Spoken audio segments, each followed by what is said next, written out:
Ẹ káàbọ̀ padà sórí ètò sinimá mẹ́wàá tó dángájá fún gbogbo àwọn olólùfẹ́ wa tí wọ́n máa ń bá wa lọ lọ́sọ̀ọ̀sẹ̀. Wọ́n ti mọ̀ wípé sáà yìí tá bá ti wo sinimá tó ṣe ipò kẹfà tán ó yẹ kí àlejò wa ti wọlé, àmọ́ àtorí tí wọ́n tọrọ gáfárà ní ọ̀sẹ̀ yìí ìgbà tá à ń bètò lọ́nà ti pè wípé ọ̀nà dí pé ẹ mọ̀ pé mọ́tò pọ̀ lọ́nà lẹ́kọ̀ọ́ ìpápá jùlọ lẹ́ni tí gbogbo èèyàn ti jáde ní ilé ìjọsìn pàápàá gbogbo rọ̀tìrọ̀tì Èkó. Àdúpẹ́ lọ́wọ́ Ọlọ́run fún ẹ̀mí torí tí ẹni tó wà láyé ló ń dúpẹ́ òun fẹ́ ra mọ́tò ló ń dúpẹ́ tráfíkì wà ló ń du gbogbo ẹ̀, àmọ́ wọ́n ní tó bá di ọ̀sẹ̀ tó ń bọ̀ lágbára Ọlọ́run àwọn àtúntètè ṣe àwọn nǹkan táwọn ní ṣe káwọn lè darapọ̀ mọ́ wa nílé agodo ń bí.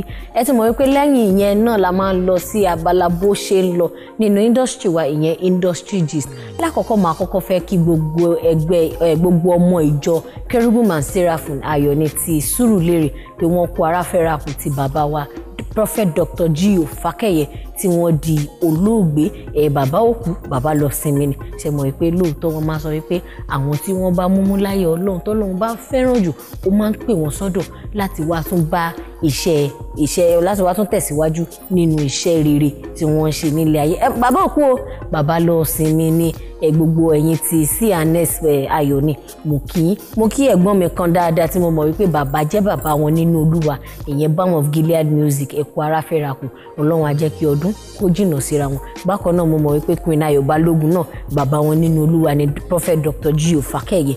Mo kí ẹ̀yin náà àti gbogbo ọmọ ìjọ CNS náà lèmi náà so gbogbo wa náà lójú ọkàn mo gbàdúrà wípé ẹlòmíì tó tún máa darí ìjọ ìlọsíwájú lọ́lọ́run á gbé jáde fún wa, ìyẹn fún ti gbogbo ọmọ ìjọ CNS Cherubim and Seraphim. Bákan náà ni mo kí gbogbo ẹ̀yin olólùfẹ́ Alhaji Taiwo Hassan Ogogo, mo kí wípé ẹ kú ìmúra lọ́ńchì wọn níbi ọjọ́ mélòó kan sísìn. Alhaji Taiwo Hassan tá mọ̀ sí Ogogo àwọn náà ti darapọ̀ mọ́ àwọn ẹgbẹ́ olórin, wọ́n ti ń kọrin wọ́n sì máa ṣe album launch wọn alákọ̀ọ́kọ́ wọ́n máa ṣe ní oṣù January gbogbo bó ṣe ń lọ àjẹkẹmọ̀ lórí Orísun. Tábáníkà wò lóòótọ́ rí pé púpọ̀ nú àwọn díẹ̀ ni kí n má sọ pé púpọ̀ nú àwọn eléré òṣèré wa tá a nífẹ̀ẹ́ sí náà ni wọ́n ti ń fara pẹ́ orin kíkọ. Alhaji Taiwo Hassan Ogogo wọ́n ti darapọ̀ mọ́ wọn sí Ronke Oṣòdì Òkè náà ṣe album launch ní last year. Mo mọ̀ pé Mojí Ọláìyá náà wọ́n kọrin nílànà ti mùsùlùmí nígbà tí wọ́n darapọ̀ mọ́ ẹ̀sìn mùsùlùmí.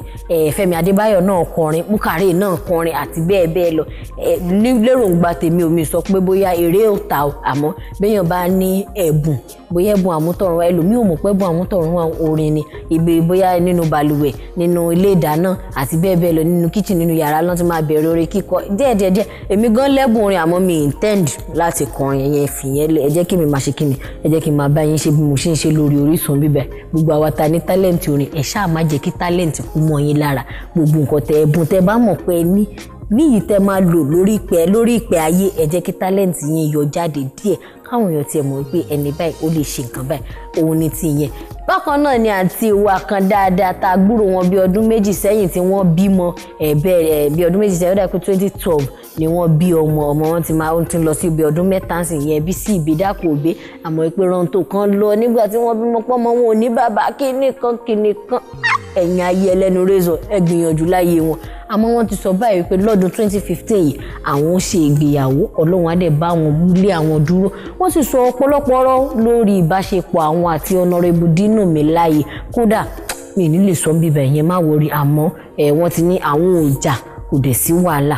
Bóyá Dino ló máa wá fẹ́ o bóyá Dino kọ́ o, wọ́n ní tó bá ti yá àwọn aṣọ lójú eégún fún wa.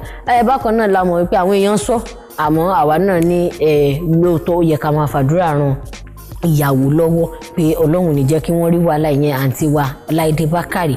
Wọ́n ní wọ́n ṣe ń wa ọkọ wọn ní àgọ́ àwọn tí wọ́n ń ṣe òfin tó tó nípa ìṣúná owó ìyẹn EFCC àti gbogbo wọn náà ṣe ń wa ọkọ wọn. Àǹtí Láìdé dẹ̀ ti ní kéèyàn kan má dá sí family problem àwọn family àwọn ni so ká má dá sí ká má tiẹ̀ yíwu ibi tí màá sọ mọ́ nìyẹn. Kọjá bó ṣe jẹ́ lórí industry gist ta ní fún wa lọ́sẹ̀ gbogbo àwọn tí wọ́n ṣe ọjọ́ ìbí lóṣù January ni mo kí wípé Olúwa fi igba ọdún àfikún ọdún wọn àní rí àfún àgbò kó tó wọ̀ lágbára Ọlọ́run.